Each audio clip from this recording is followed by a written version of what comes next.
আসসালামু আলাইকুম। নাস্তা খাওয়ার পর আমি অফিসে যাব। আমি এখন এই বাক্যটিকে ইংলিশে রূপান্তর করব। তো এটা গ্রামারের সাহায্যে আমি রূপান্তর করব। অর্থাৎ নাস্তা খাওয়ার পর আমি অফিসে যাব কথাটি ভবিষ্যৎকাল বোঝাতে ব্যবহৃত হয়।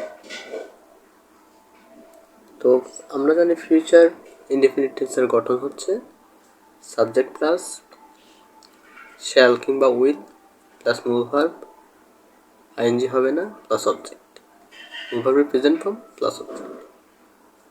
ঠিক আছে? তো সাবজেক্ট মূলত একটি সেন্টেন্স, সাবজেক্ট নয়, একটি সেন্টেন্স গঠন হয় সাবজেক্ট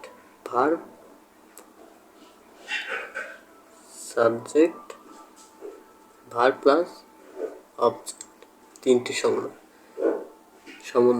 এই তিনটি সমন্বয়ে একটি সেন্টেন্স গঠিত হয়। তো এখানে আমরা যদি লক্ষ্য করি, এখানে আমি বাংলা অর্থগুলো আপনাদের সামনে আগে তুলে ধরবো। নাস্তা শব্দের অর্থ হচ্ছে ব্রেকফাস্ট, খাওয়া, ইট বা টেকিং আর কি, এখানে টেকিং ব্যবহার করব। তারপরে পর আফটার আমি অফিসে যাব মানে গো। তো এখন আমি সেন্টেন্সটি শুরু করি। তো আমরা এইটুকু হচ্ছে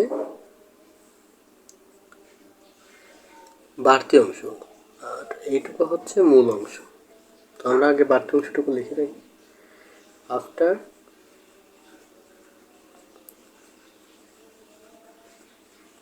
টেকিং ব্রেকফাস্ট। এখন কথা হচ্ছে আপনি আইএনজি ব্যবহার করলেন কেন?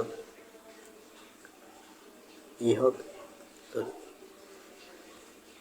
তো এখানে দেখেন আফটার আছে, অর্থাৎ আফটার একটি প্রিপোজিশন। আফটারের পর অবশ্যই আইএনজি হবে মূল ভার্বের সাথে।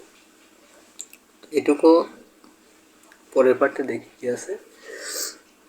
আফটার টেকিং ব্রেকফাস্ট, নাস্তা খাওয়ার পর আমি অফিস যাব, তাহলে আই শ্যাল কিংবা উইল দিতে পারেন। তো শ্যাল দেওয়া যায় আয়ের সাথে, শ্যাল প্রিফার করে বেশি, উইলও দিতে পারেন।